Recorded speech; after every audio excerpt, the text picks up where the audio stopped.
वाहिगुरु जी का खालसा, वाहिगुरु जी की फतेह। प्यारे दोस्तों, मैं आपका साथी इंद्रजीत सिंह परिवहन पंचायत से। जैसे जैसे चुनाव नज़दीक आ रहे हैं, वैसे वैसे हर पार्टी हर तरह की बातें करती है। तो हम लोग क्योंकि परिवहन समाज से हैं, तो हम सभी पार्टीज़ के पास उनके कार्यकर्ता नेताओं से संपर्क करते रहते हैं, लेकिन कहीं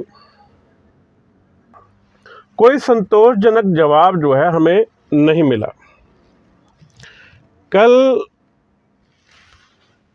एक हमारे मित्र हैं लेबर कमिश्नर, तो उनके पास बैठने का समय प्राप्त हुआ।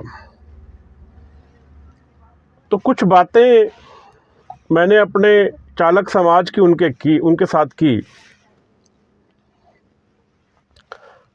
आप देखते हैं कि हमारे बहुत सी चालक यूनियन जो है वो बार बार ये मांग रखती हैं कि भाई ड्राइवर को 58 साल या 60 साल बाद पेंशन दी जाए।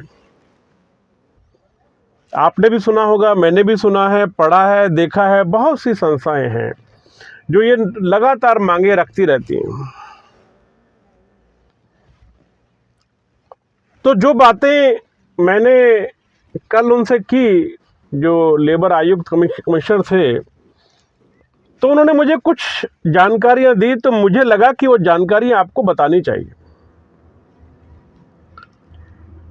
उन्होंने कहा कि एक फैक्ट्री है, मैं उदाहरण दे रहा हूं, उसमें 400, 500, 5000, 5 लाख वर्कर काम करते हैं। तो उसकी एक लिस्ट है। उस लिस्ट के मुताबिक तो उस कंपनी का कुछ फंड प्रशासन द्वारा, जो उसकी मैनेजमेंट है, उसके द्वारा काटा जाता है और उसके आधार पर उसको ECI, PF ये वो मिलता है। कुछ प्रशासनिक सरकारी अदारे हैं, जैसे डिपार्टमेंट्स हैं, आर्मी हो गई, पुलिस हो गई, या और सरकारी जो पहले सब में पेंशन मिला करती, तो उनका डिपार्टमेंट है। तो वो डिपार्टमेंट एक छोटी छोटी अमाउंट काटता रहता है। कुछ उन्होंने वेलफेयर की बात बताई।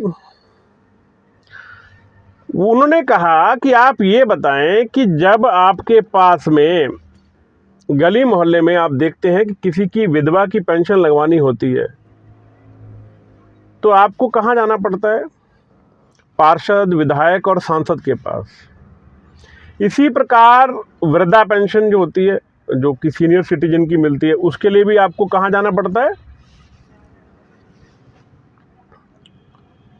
वही जो मैंने बताया, पार्षद, विधायक और सांसद, और एक कार्यालय है वहाँ।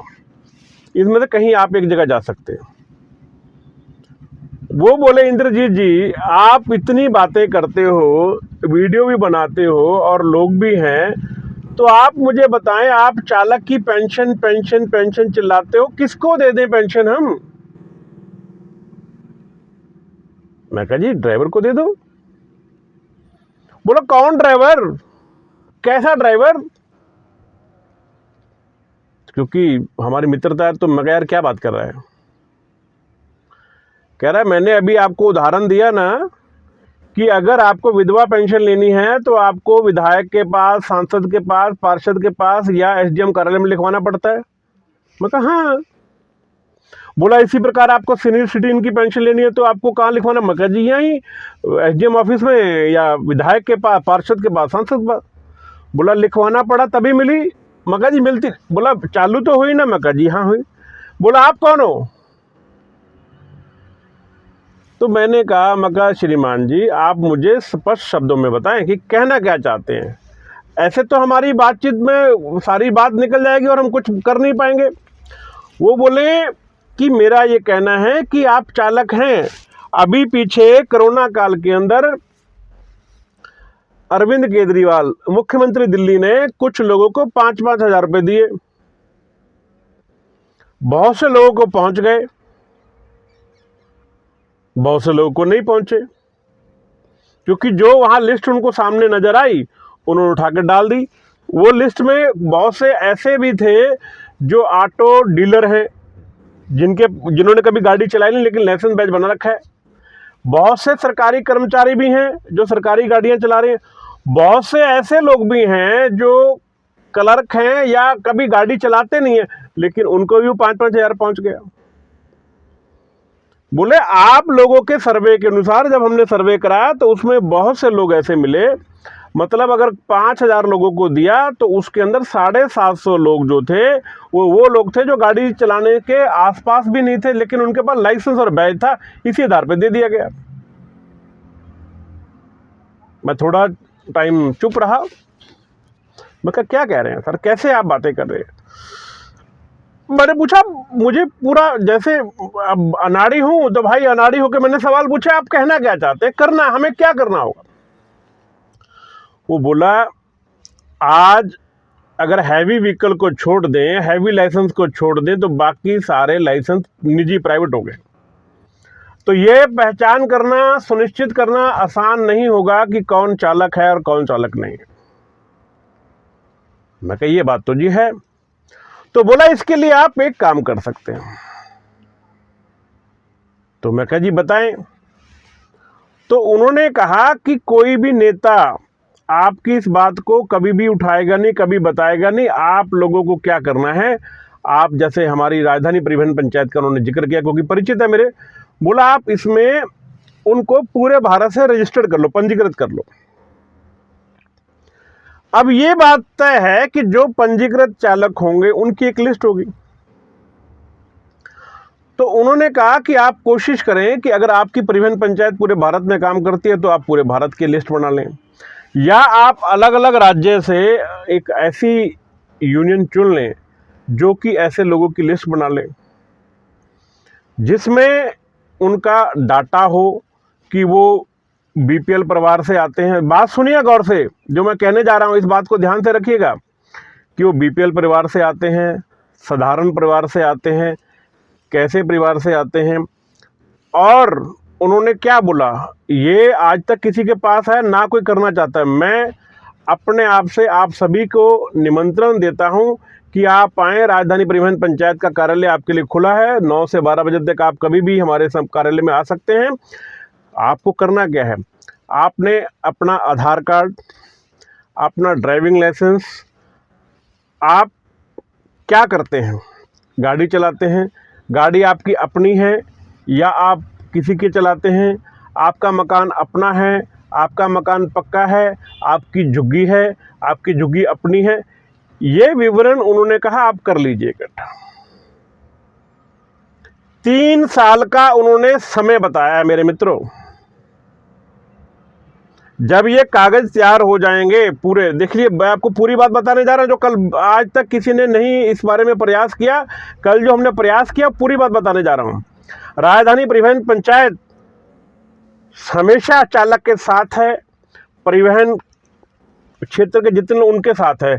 जितनी पॉलिसियां बनती हैं, चाहे वो स्पीड गवर्नर हो, परमिट एक्सटेंशन हो, या स्पीड बढ़वाना हो, या चालान माफ़ कराने हो, पता नहीं कितने ढेरों हमने काम करा दिए। चाहे पैनिक बटन की फीस खत्म करनी है और डिम्स अभी खत्म होने जा रही है। तो हम लगातार कार्य करते हैं और अभी इस कार्य का भी आपके सहयोग से ये श्रेय हमें मिलने वाला है कि चालक को सरकारें, मतलब राज्य की सरकारें और केंद्र सरकारें आपको पेंशन लगाने वाली हैं। उसका प्रोसेस हम शुरू करने जा रहे हैं। 1 मार्च से हम अपने कार्यालय में सुबह 3 घंटे ये शिविर लगाएंगे। जो भी साथी आना चाहे वो इस शिविर के अंदर भाग ले सकता है। आपको क्या करना है, आपको सदस्यता लेनी अनिवार्य होगी। पहली बात आपको बता दूं, कोई आदमी कहेगा कि भी ऐसी बात नहीं है। सदस्यता शुल्क आप 10 रुपये रखना चाहते हैं, 100 रुपये रखना चाहते हैं, वो आप पर निर्भर करता है। नंबर 2, डाटा, मतदान क्षेत्र आपका कौन सा ये भी आपको लिखना पड़ेगा। वो डाटा जब बन जाएगा तो हमारे कितने चालक इस राज्य में हैं तो उसका बजट जाएगा। मैं एक बात यहाँ काट कर दोबारा एक और बताना चाहता हूँ। अभी हमने दिल्ली सरकार के जो अधिकारी हैं उनसे चर्चा की कि भाई कुछ गाड़ियाँ पास नहीं हो पा रही, उनकी फिटनेस टूटी हुई है, परमिट टूटा हुआ है, टैक्स टूटा हुआ है, ABC सब कुछ टूटा हुआ है। तो सरकार ने कहा कि ठीक है हम माफ़ कर देते हैं। तो हमने कहा जी आप एक पब्लिकेशन उसमें अखबार में विज्ञापन दे दो कि फला तारीख से सब दे दें। बोले नहीं, हमें पहले अधिकारियों से ये पूछ के दो। देखो, मैं प्राइवेट आदमी, अधिकारियों के साथ मैं रोज बैठ रहा हूँ कि डाटा बनाओ, कितनी 1RT टूटी है, कितनी 1Z टूटी है, कितनी वैगनर की टूटी है, कितनी डिजायर की टूटी है। वो कह रहे हैं हमारे पास एक डाटा हो। तो हमारे पास जो डाटा निकल कर आया वो 26,000 गाड़ियां हैं जिनका टैक्स और पेनल्टी टूटी हुई है। अब वो 26,000 हमने बता दिया तो बोले नहीं, इसको भी फैब्रिकेट करो, किसका कितना कितना टूटा है। तो सरकार में आजकल जो अधिकारी हैं, पढ़े लिखे हैं, युवा हैं, तो वो कलम की भाषा में बजट के अनुसार चलते हैं। तो वो मैंने अभी कल गया था, तो अब दोबारा फिर मैं कहा सोमवार को जाऊंगा, क्योंकि रोज रोज वहाँ बैठना बड़ा कठिन है। तो अब गाड़ी वाइज बना के देंगे कि कितने करोड़ का बजट बनता है, सरकार उसको पास करके वो इनकी पेनल्टी माफ कर देगी। तो इसी तरह उन्होंने कहा कि आप जब ये सिस्टम बना लेंगे कि कितने ड्राइवर आपके बस चलाते हैं, कितने ट्रक चलाते हैं, कितने ऑटो रिक्शा चलाते हैं, कितने टैक्सी चलाते हैं, कितनों की अपनी गाड़ी है और कितने की अपनी गाड़ी, कितनी गाड़ियां हैं, तो उसी स्केल पर आपको ये पेंशन मुहैया होगी। पेंशन के साथ में आपको मेडिकल सुविधाएं मिलेंगी और इसके साथ में आपको अगर डिसेबल मतलब कोई शरीर का अंग खराब हो गया तो उसके ऊपर भी सरकार आपको मुआवजा देना चाहती है। क्योंकि प्लानिंग के बारे में किसी ने चर्चा नहीं की, जो प्लानिंग हुई वो मैंने आपके साथ साझा कर दी है। अगर आप लोग इसमें सहमत हैं तो ये मेरी वीडियो आप आगे तक पहुंचाएं, जिससे सभी लोग इसका लाभ उठा पाएं। जो यूनियंस इसका फ़ायदा लेने चाहती हैं वो भी मेरे से संपर्क कर सकती हैं। हमारा एक ही उद्देश्य है, पूरा भारत एक हो जाए। परिवहन आयोग का गठन हम करने जा रहे हैं, जिससे कि नीति आयोग में जब भी कोई योजना बने तो हमारी तरफ से जो नुमाइंदे होंगे, मैं आज हूँ कल नहीं हूँ, क्योंकि ये जो जीवन लीला है ना, कब किसकी समाप्त हो जाए, ये एक सफ़र है, कब किसका सब समाप्त हो जाए। तो युवा साथी जो हमारे साथ आएंगे, मैं तो उनको आह्वान करता हूँ कि जितने युवा साथी हैं वो जल्दी आएँ, जिससे कि उनको हम सारा अपना एक्सपीरियंस दे पाएँ और वो ये सारे कार्य कर पाएँ। हमारा एक मकसद है कि हमारे भारत के अंदर कोई आदमी ये कहे कि हाँ, किसी संस्था ने ये काम किया है। ना कांग्रेस ने, ना बीजेपी ने, ना आम आदमी ने, ना किसी पार्टी ने चालकों के लिए कोई कार्य नहीं किया। इस चुनाव में मैं बार बार अभी वीडियो में बोल रहा हूँ, हम आपको एक नया नाम देने वाले हैं।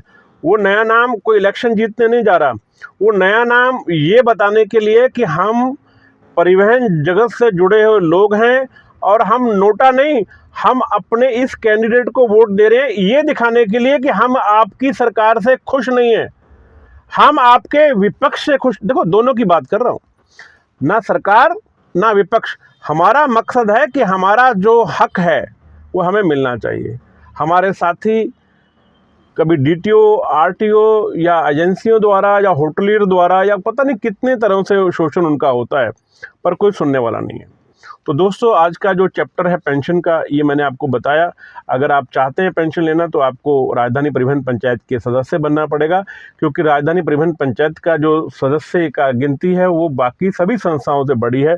और हमारे भारत में सहयोगी संस्थाएं भी हैं, तो जो सहयोगी संस्थाएं वो आइसोलेटेड हो जाएंगी, तो हमारा एक ग्रुप बन जाएगा।